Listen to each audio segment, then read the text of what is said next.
വലിയ പ്രതീക്ഷയിൽ പോയി കഴിഞ്ഞാൽ നമുക്ക് സാമ്പത്തിക നഷ്ടം, നമ്മുടെ സമയ നഷ്ടം. I appreciate dum. Bharathan, Blessy, Padmarajan, Lohithadas, such they make stars super level. ഇന്ന് ഫാമിലി ലൈഫിന് ഒരു മെസ്സേജ് കൊടുക്കുന്നില്ല. അതിനകത്ത് അവൻ ചന്ദനക്കടത്താണല്ലോ. അതെ, അപ്പോൾ അതൊരു പ്രശ്നമല്ല.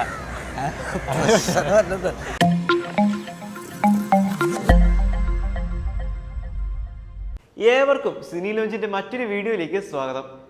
അപ്പോൾ നമ്മൾ ഇന്ന് പതിവ് പോലെ റിവ്യൂയോ സജഷനോ അങ്ങനത്തെ കാര്യങ്ങളൊന്നുമല്ല, ഇന്നൊരു ഇൻ്റർവ്യൂവിലേക്കാണ് നമ്മൾ പോകുന്നത്. അപ്പോൾ നമ്മൾ ഇൻ്റർവ്യൂ ചെയ്യാൻ പോകുന്നത് ഒരു സെലിബ്രിറ്റിയെയോ അല്ലെങ്കിൽ ഒരു സോഷ്യൽ മീഡിയ സ്റ്റാറോ അങ്ങനത്തെ ആരെയുമല്ല. നമ്മൾ ഇൻ്റർവ്യൂ ചെയ്യാൻ പോകുന്നത് സാധാരണക്കാരെയാണ്. സിനിമ കണ്ട് സിനിമയെ വിജയിപ്പിക്കുന്നവരിൽ ഏറ്റവും കൂടുതൽ ആളുകളുള്ളത് സാധാരണക്കാർ തന്നെയാണ്. അപ്പോൾ നമുക്ക് എന്തുകൊണ്ട് അവരുടെ വിശേഷങ്ങൾ അറിഞ്ഞുകൂടാ? അവരുടെ സിനിമാ വിശേഷങ്ങൾ, അവരുടെ ആസ്വാദന രീതികളെക്കുറിച്ച് നമുക്ക് എന്തുകൊണ്ട് അറിഞ്ഞുകൂടാ? അപ്പോൾ കൂടുതൽ ലാഗ് അടിപ്പിക്കുന്നില്ല, നേരെ ഇൻ്റർവ്യൂവിലേക്ക് തന്നെ കടക്കാം. അതിന് മുമ്പായിട്ട് ഒരു ക്ഷമാപണം കൂടെ പറയാനുണ്ട്.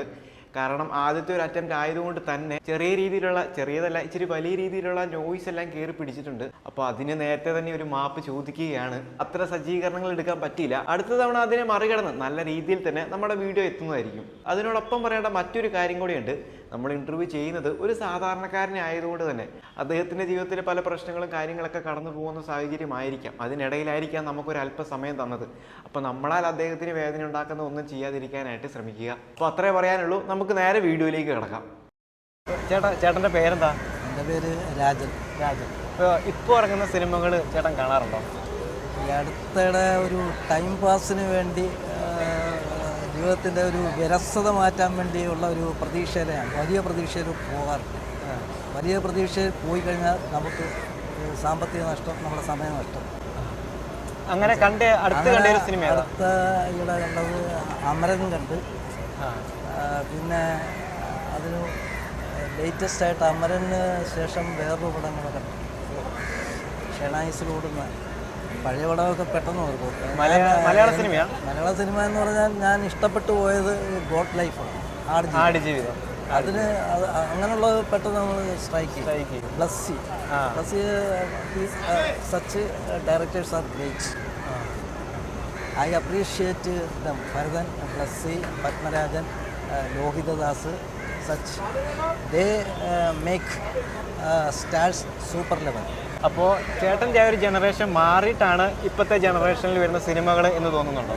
ഇപ്പോൾ ഇറങ്ങുന്ന സിനിമകൾ ഇപ്പോൾ ലേറ്റസ്റ്റ് ആയിട്ട് മാർക്കോ ഇറങ്ങി, ഇപ്പോൾ കഴിഞ്ഞ വർഷം ആവേശം, മഞ്ഞുമൽ ബോയ്സ്, അതൊക്കെ നമ്മുടെ കേരളത്തിലും അതുപോലെ തന്നെ മറ്റ് സംസ്ഥാനങ്ങളിലെ ഹിറ്റായ സിനിമകളാണ്. അപ്പോൾ ചേട്ടൻ്റെ ആ കാലഘട്ടത്തിൽ നിന്ന് നമ്മുടെ കാലഘട്ടത്തിലേക്ക് വന്നപ്പോൾ സിനിമയ്ക്ക് എന്ത് മാറ്റമാണ് വന്നതെന്ന് തോന്നുന്നത്? മാറ്റം എന്ന് പറയുന്നത് പഴയ ആ ഇതെന്നൊക്കെ പറയുന്നത് ഞങ്ങളുടെയൊക്കെ തലമുറയ്ക്ക് ഒരു വലിയ മെസ്സേജാണ്, ഒരു ഫാമിലി ലൈഫ്. ഇന്ന് ആ ഫാമിലി ലൈഫിന് ഒരു മെസ്സേജ് കൊടുക്കുന്നില്ല. ഒരുപക്ഷെ കാലഘട്ടത്തിൻ്റെ ഒരു മാറ്റമായിരിക്കാം. ആറ്റം ലൈഫ്, മറ്റേത് ജോയിൻറ്റ് ഫാമിലി. അപ്പോൾ ആറ്റം ഫാമിലിന് ജോയിൻറ്റ് ഫാമിലിക്ക് കൊടുക്കേണ്ട മെസ്സേജുകളൊക്കെ നമ്മൾ പറയേണ്ടതായിരുന്നു. നമ്മൾ കുടുംബാംഗങ്ങൾക്ക് പറഞ്ഞു കൊടുക്കേണ്ട കാര്യങ്ങളാണ് എന്നൊക്കെ നമുക്ക് അവിടെ നിന്ന് അതിൽ നിന്നൊക്കെ കിട്ടും. അല്ലെങ്കിൽ ഞാൻ ആക്ട് ചെയ്യേണ്ടതായിരുന്നു എന്നൊക്കെ നമുക്കിങ്ങനെ ഉള്ള ഇത് തോന്നും. അതൊന്നും ഇപ്പോഴത്തെ. അപ്പോൾ പഴയ സിനിമകളൊക്കെ നമുക്ക് കണ്ടു കഴിയുമ്പോൾ നമുക്കൊരു മെസ്സേജും കൂടെ കിട്ടുന്നുണ്ടാവും. പക്ഷേ ഇപ്പോഴത്തെ സിനിമകൾ കണ്ടു കഴിയുമ്പോൾ അങ്ങനെ ഒരു മെസ്സേജ് കിട്ടുന്നതായിട്ട് തോന്നുന്നുണ്ട്. അതോ ജസ്റ്റ് ഒരു എൻ്റർടൈൻമെൻറ്റ് മാത്രമാണ് അവർ ഉദ്ദേശിക്കുന്നത്, അങ്ങനെയാണ് തോന്നുന്നത്? പുതിയ തലമുറയ്ക്ക് അവരുടെ ചിലപ്പോൾ മെസ്സേജായിരിക്കും. അപ്പം ഞാനൊന്നും ഈ കാലഘട്ടത്തിൽ ജീവിച്ചിരിക്കാൻ പറ്റാത്തവരാണെന്ന് എനിക്കിപ്പം തോന്നുന്നു. അതെന്താ അങ്ങനെയാണ് തോന്നുന്നത്? അല്ല, പുതിയ തലമുറയുടെ പോക്കിൽ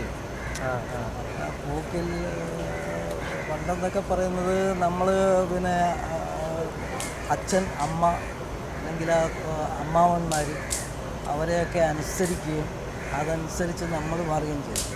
ഇന്ന് എന്ന് പറയുന്നത് ഗൂഗിളും പിന്നെ ഇൻസ്റ്റഗ്രാമും പിന്നെ ഇതേപോലുള്ള സിനിമകളും പറയുന്നതാണ് അവർക്ക് മാതാപിതാക്കളെക്കാളും അത് മതി. അവർക്ക് അത് മതി. അത് പറയുന്നതാണ് മാതാപിതാക്കൾ. Am I right or wrong? അപ്പം ഞാൻ ഒരു കാര്യം ചെയ്യട്ടെ. Am I right or wrong? ഭൂരിഭാഗം അങ്ങനെ വരുന്നുണ്ടെന്ന് ഞാൻ പറയാം. പക്ഷേ പക്ഷെ ഇപ്പോഴും അങ്ങനെ ചിന്തിക്കാത്തവരും ഉണ്ട്. അപ്പോൾ ഞാൻ ഒരു കാര്യം ചോദിക്കട്ടെ, ഇപ്പോൾ ഇറങ്ങുന്ന സിനിമകൾ, അപ്പോൾ നമ്മൾ സിനിമയെ കുറിച്ചാണല്ലോ സംസാരിക്കുന്നത്. അപ്പോൾ ഇപ്പോൾ മാർക്കോ പോലെയൊരു സിനിമ വന്നു. അപ്പോൾ മഞ്ഞുമൽ ബോയ്സ്, ആവേശം, അങ്ങനത്തെ സിനിമകൾ നമ്മുടെ യുവാക്കളെ സ്വാധീനിക്കുന്നുണ്ടെന്ന് തോന്നുന്നുണ്ടോ?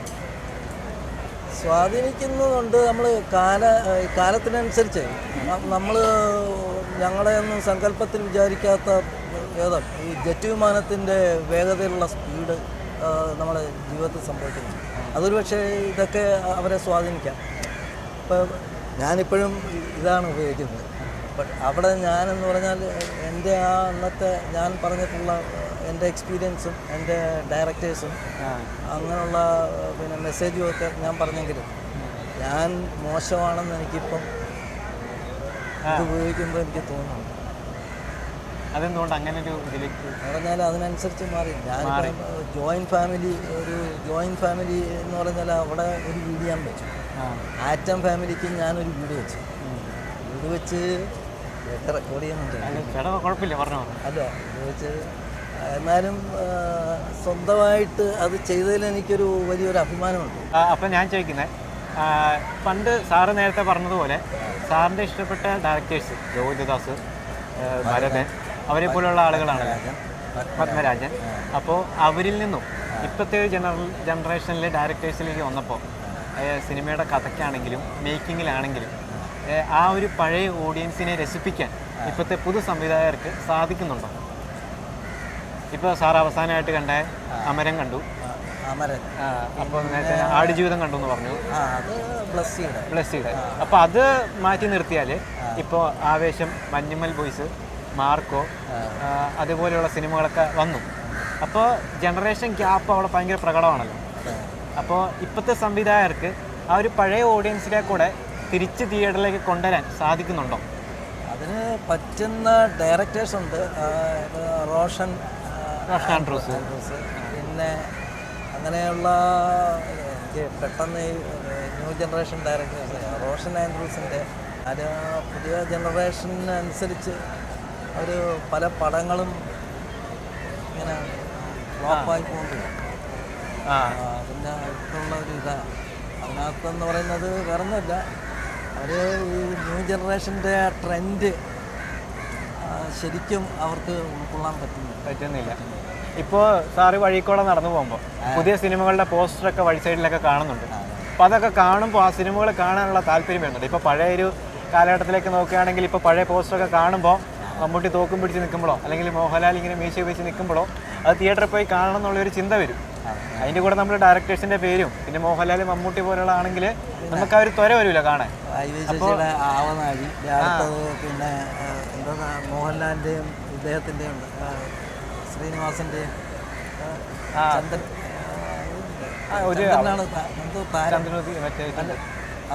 അക്കരയുണ്ട്. അതേപോലെ തന്നെ ഉദയനാണ് താരം ശ്രീനിവാസന്റെ, റോഷൻ ആൻഡ്രൂസിന്റെ. അവർക്കൊക്കെ പിന്നെ ആ ഒരു കാലഘട്ടത്തിൽ അപ്പൊ അതൊക്കെ സാറ് കാണുമ്പോൾ സാറിന് കാണാൻ തോന്നും. പോസ്റ്ററൊക്കെ കാണുമ്പോഴാണെങ്കിലും അപ്പൊ ഇപ്പൊ വഴി സൈഡിൽ കൂടെ ഒക്കെ നടന്നു പോവുകയാണെങ്കിൽ ഇങ്ങനത്തെ പോസ്റ്ററൊക്കെ കാണുമ്പോൾ അതൊക്കെ അങ്ങനെ കാണാൻ തോന്നുന്നുണ്ടോ സാറിന്? അല്ല, ഇപ്പോഴത്തെ കാലഘട്ടത്തിൽ അത് ഇങ്ങനെ എന്താണ് അതിനകത്ത് പിന്നെ ഈ ടെക്നിക്കൽ ട്രിക്ക് എന്താണെന്നുള്ളത് അത് എനിക്ക് മനസ്സിലായിട്ടില്ല, ഞാൻ പോയിട്ടില്ല. പക്ഷേ ഈ പടങ്ങളിങ്ങനെ പഴയ പടങ്ങളിങ്ങനെ വരുന്നുണ്ട്, റീ റിലീസ് ചെയ്യുന്നുണ്ട്. അപ്പോൾ അതിൻ്റെ ടെക്നിക്ക് എന്താണെന്നുള്ളത് അത് ഇച്ചിരിയുടെ 4K ക്വാളിറ്റിയിൽ വീണ്ടും റീ റിലീസ് ചെയ്തു. അല്ല, അപ്പോൾ സാറിന് പുതിയ പടങ്ങൾ ഇപ്പോൾ എത്ര നാളായി ഒരു പുതിയ സിനിമ കണ്ടിട്ട്, ഈ ഇപ്പോഴത്തെ ഒരു ജനറേഷനിലെ സിനിമ കണ്ടിട്ട്? കഴിഞ്ഞ ഒരു 2 ആഴ്ചയ്ക്ക് മുമ്പ് സവിത സംഗീതയിലൊരു പടം ഉണ്ടായി. പെട്ടെന്ന് അതിൻ്റെ പേര് ഓർക്കുന്നു. കഴിഞ്ഞ ഇത് തന്നെ പുഷ്പ 2. അത് കണ്ടിട്ട് സാറിന് എങ്ങനെയുണ്ടായിരുന്നു? പുഷ്പയുടെ ആദ്യ ഭാഗം കണ്ടായിരുന്നോ? ഇല്ല, ഫസ്റ്റ് കണ്ടില്ല. രണ്ടാം ഭാഗമാണ് പുഷ്പ. എന്നിട്ട് അത് കണ്ടിട്ട് എങ്ങനെയുണ്ടായി? ടൈം നമുക്കിങ്ങനെ ബോറടിയില്ലാതെ ഇങ്ങനെ കണ്ടുപോവാം. എനിക്ക് ഈ അണ്ടർവേൾഡ് പ്രിൻസും അണ്ടർഗ്രൗണ്ട് പിന്നെ ഏതാ ഇതുമൊക്കെ കാണിക്കുന്നതൊക്കെ ട്രഷർ ഹണ്ടിങ്ങും പിന്നെ അണ്ടർവേൾഡും ഒക്കെ നമ്മളെ സ്വാധീനിക്കും. എന്നാലും അതിനകത്ത് സ്വാധീനിക്കുക എന്ന് പറയുന്നത് നമ്മൾ ആ സ്വഭാവത്തിൽ ഇതല്ല. പക്ഷേ അതിൽ നിന്നൊക്കെ നമുക്ക് വില്ലനെ എങ്ങനെയെങ്കിലും ഇതാക്കണം. വില്ലൻ ഈ സൊസൈറ്റിക്കും പിന്നെ സോഷ്യൽ ലൈഫിലും അവൻ ചെയ്യുന്ന വലിയ നല്ല കാര്യങ്ങളുണ്ട്. ഈ ഭരണകർത്താക്കൾ ചെയ്യുന്നതിനേക്കാളും നല്ല കാര്യങ്ങൾ അണ്ടർവേൾഡ് ഗെയിംസ് മോഹൻലാലിൻ്റെ ഒക്കെ 20-ാം നൂറ്റാണ്ടെന്നൊക്കെ പറഞ്ഞ് നമ്മളെ സ്വാധീനിക്കുന്നതാണ്. അപ്പം അങ്ങനെ മന്ത്രിമാരും ഭരണകർത്താക്കളും ചെയ്യുന്നതിനേക്കാളും വലിയ സാമൂഹ്യ സേവനം ചെയ്യുന്ന ആൾക്കാരുണ്ടെങ്കിൽ അവർ ചെയ്യുന്ന വലിയ തെറ്റുകൾ അത് തെറ്റല്ല, അത് ശരിയാണ്. അപ്പോൾ അവർ തെറ്റ് അതിനകത്ത് അവൻ ചന്ദനക്കടത്താണല്ലോ. അതെ, അപ്പോൾ അതൊരു പ്രശ്നമല്ല. പ്രശ്നമല്ലത്. അത് നമ്മുടെ നാടിനും നമ്മുടെ രാജ്യത്തിനും ഒരു എക്സ്പ്ലോയിറ്റേഷനാണ്. പക്ഷെ അവൻ അതിനേക്കാളും ഉപരി അവൻ സമൂഹത്തിന് വേണ്ടി വലിയ ഭരണകർത്താക്കൾ ചെയ്യുന്നതിനേക്കാളും വലിയ ജനസേവനം ചെയ്യുന്ന ഒരാൾ. Behind every success there is a crime. ആ സിനിമ ഇഷ്ടപ്പെട്ടോ കണ്ടിട്ട്? അതോ ജസ്റ്റ് ഒന്ന് കാണാം എന്നേ ഉള്ളൂ, അതോ കൊടുത്ത പൈസയ്ക്ക് മുതലായിരുന്നു? കൊടുത്ത പൈസയ്ക്ക് അത് ഇഷ്ടപ്പെട്ടു.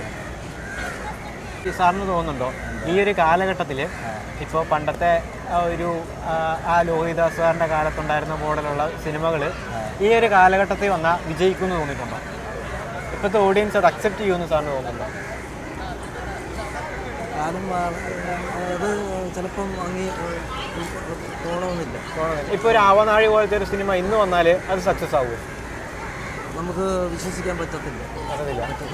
പറഞ്ഞാൽ ചിലപ്പം കയറ് വിരിക്കുന്ന കാലഘട്ടത്തിൽ കമ്പ്യൂട്ടർ വന്നു കഴിഞ്ഞാൽ നമ്മളെ കയറ് വിരി പോയി എന്ന് പറയുന്നത് ആ കമ്പ്യൂട്ടറിൽ നിന്ന് കയറ് വിരി പോയിട്ടും കമ്പ്യൂട്ടർ വന്നില്ലേ?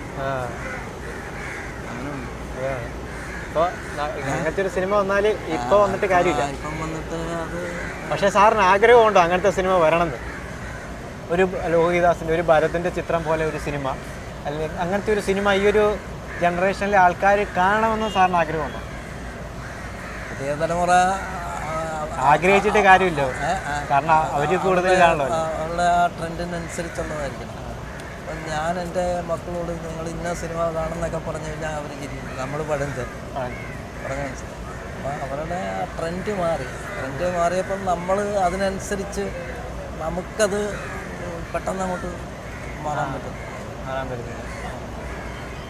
അപ്പോൾ ഇത്ര നേരം അപ്പോൾ പിന്നെ ഒരു കാര്യങ്ങളുണ്ട്. ഇപ്പോൾ അവർക്ക് പേന കൊടുത്തു കഴിഞ്ഞാൽ അവർക്ക് പേനയും പുസ്തകവും താങ്കളുടെ കയ്യിൽ വന്നു കഴിഞ്ഞാൽ താങ്കളുടെ സ്വഭാവം കാണിക്കുമ്പോൾ എനിക്ക് അതിൻ്റെ കൊല്ലാൻ തോന്നും.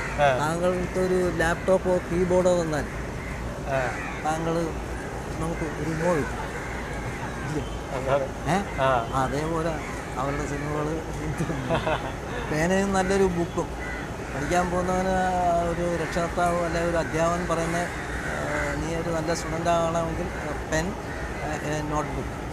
പക്ഷേ ആ പെന്നും നോട്ട്ബുക്കും പിന്നെ ടെക്സ്റ്റ് ബുക്കും ഇന്ന് ഇവരുടെ പെരുമാറ്റങ്ങൾ എന്തിന് ഡെയിലി ന്യൂസ് പേപ്പർ അത് കൊടുത്താൽ പോലും തിരിഞ്ഞു നോക്കാത്ത അവർക്ക് ഈ എന്താ പറയുന്നത് മൊബൈൽ ഫോണും പിന്നെ മറ്റേ കീബോർഡും ലാപ്ടോപ്പും കൊടുത്തു കഴിഞ്ഞാൽ അവർ നമ്മളെ പ്രിയപ്പെട്ടവരാണ്. പക്ഷേ ഏത് സമയത്ത് നമ്മളെ ഉള്ളിലാക്കിയെന്ന് ചോദിച്ചാൽ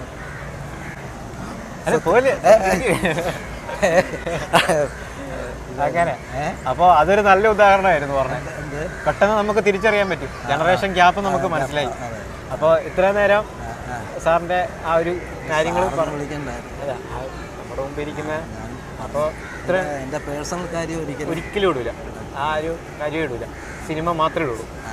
അപ്പോൾ ഇത്രയും നേരം വിലയേറിയ സമയം ഈ നമ്മുടെ സിനി ലോഞ്ചിന് വേണ്ടി തന്നതിന് സാറിന് പ്രത്യേകം നന്ദി.